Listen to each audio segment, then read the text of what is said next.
Whoa. Hey, howdy, hello. Wow. Today we're talking about Radiohead's best album, Kid A. About pressing information, about things I like about the album, the differences between them, and why I have 3 copies of it.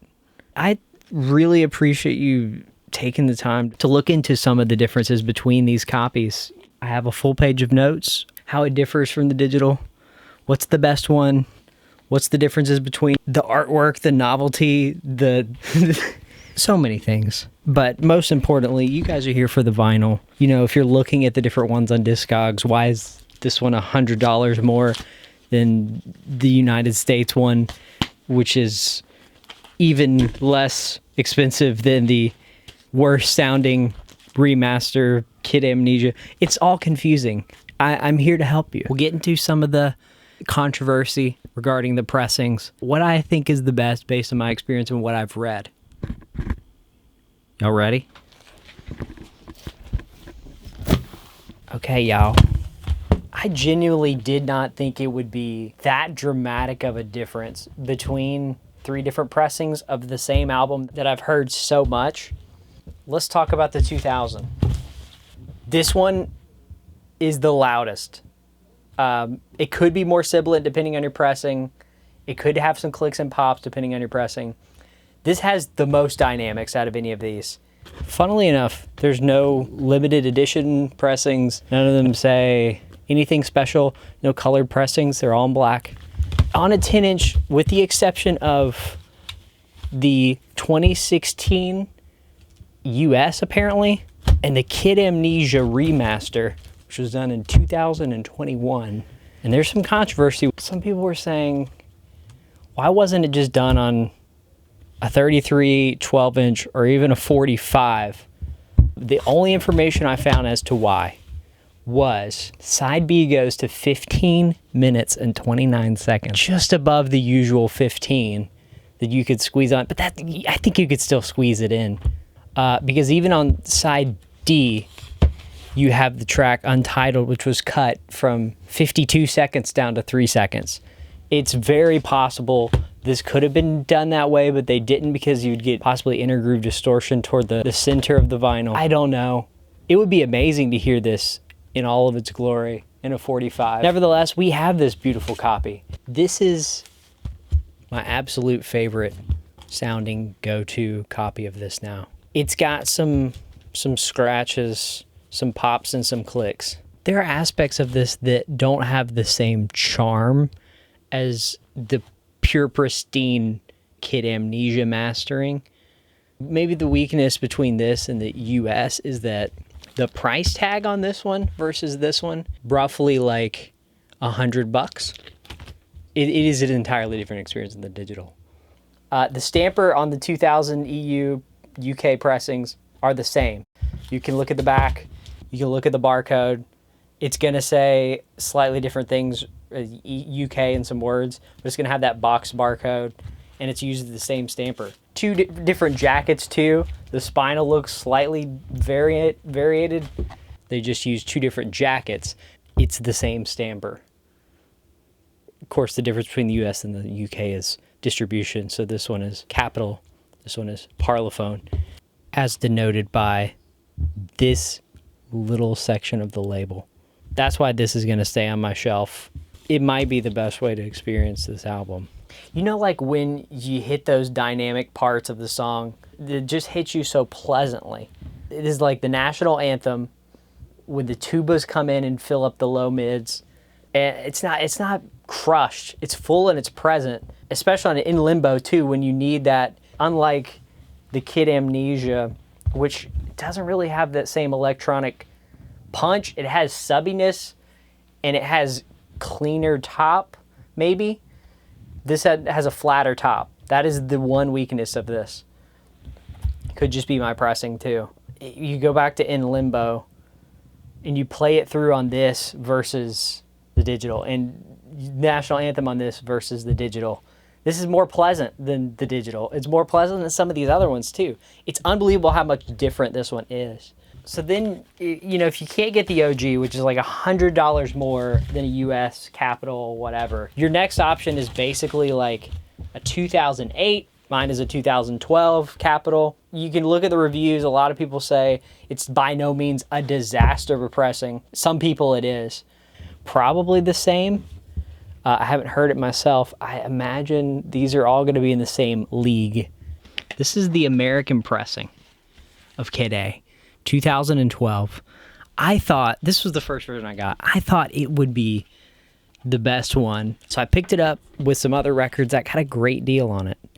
It's a little beat up aesthetically. It's my least favorite copy of the ones that I have here. I did listen to the Capital pressing on headphones quite a bit before I saved up to get the OG. The remasters have their charms, and they're a good experience, even comparatively to digital. It can be hit or miss. There's the Capital in the center of the label, below the notes. More than acceptable. I enjoyed listening to it.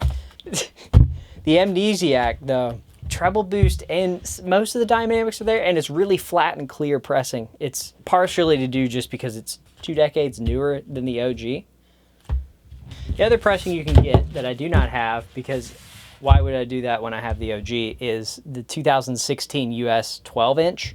From a friend, secondhand, I heard he had it, it was okay. That version might have had slightly more dynamic sound field than the Capitals, so that might be a one to go for. Also, side A has an ending with a locked groove of an endlessly repeating sound from the beginning of the national anthem. That'd be a cool bonus thing that you do not get on this one. You can still get bonus ending grooves on the other pressings. Even the 2000 OG on the last bit of Delta has a little bit extra. At the end, you can move it over and listen to that. Kind of an ambient thing too. Hey, that's kind of cool, just as a collectible. May have to hunt that down one day. But let's talk about the dreaded beast, shall we? What went wrong with Kid Amnesia? There's a lot that goes on to make vinyl, and unfortunately, because of that fact, I want to recommend you hunt that. And if you have one, great. That's awesome. I'm happy that you were able to get one that sounds awesome and shelf-worthy. My shelf is filling up, and I just don't have space to justify that when I could justify a cutesy little 10-inch that blows it out of the water in every possible sense of the way. Oh, thank God. I thought I accidentally put my EU disc into my US jacket. I didn't. You can get black or red. You can get it US or EU. There's the red indie exclusive that I have here, and it's issued in a 3-pocket gatefold cover, which is a cool concept because you have Amnesiac on this side, the bonus tracks, outtakes, extra cool stuff, and then Kid A.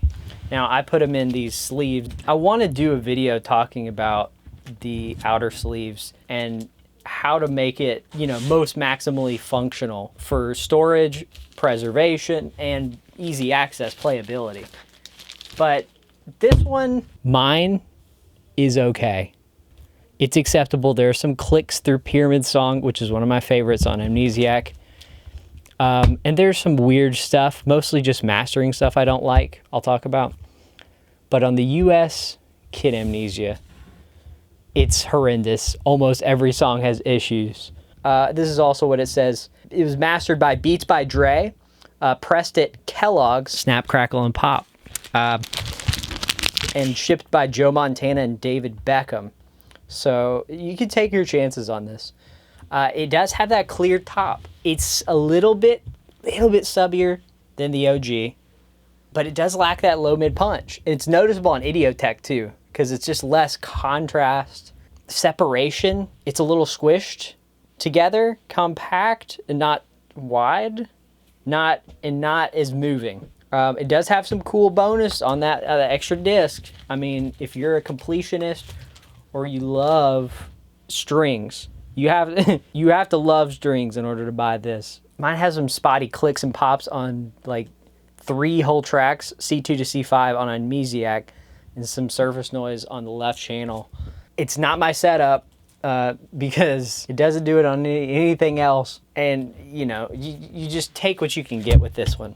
Secondhand, the same friend who had the 2016 UK talked about, a guy from RTI was talking about, you know, if they would have taken better care of the physical pressing of Kid Amnesia, it would have been amazing, but they botched the actual process. So basically, the plating process before you even make the vinyl, you have to leave the plate on until it cools down some and then pull it up. What's happening nowadays is everything's so backed way up that it gets rushed, and so they're pressing too fast. They're not giving the plate time to cool. Moving on to the next, and then you get all these weird problems. And, you know, you got a big band like this, they're pressing millions. You got the side plants, especially in the US, you know, Adele and Taylor Swift and Billie Eilish and Paul McCartney taking up all their presses. They're just trying to get to the deadline. You can't blame them. They're just pressing them too fast. So you take what you can get. For me, there's elements I like about the Kid A on this, but is it worth this triple is it worth thicky sleeve? I just don't know. Kid Amnesia, Amnesia. All right, I am here. This is happening. Don't judge me. This album is like the anti-rock saga. Like 10 years of bottled up crap, things going wrong, things not making sense, pulling apart at the seams and asking the right questions about who you are as a person. Being anti-rock and coming out with something that blew so many people's minds, musically and lyrically and artistically. But it happened from a place of like wrestling internally with the pressures externally. Each of these deserves a place on somebody's shelf. I don't think, you know, when you talk about definitive, I want to go out and say, listen to it on like a phone speaker. I want to go out and say OG's definitive. But there's even things I like about the Kid Amnesia mastering or the pressing or the cool color or the packaging. And, you know, you can get that super thick, scarry book, whatever, with the cream vinyl that looks cool if you like the art. And that's what you have to think about with some of these. Sometimes it's not just the vinyl and the sound. It's the whole experience you get when you pay for something that you're putting on the shelf. Perhaps there's even things I like about the cheapest sounding pressing of it.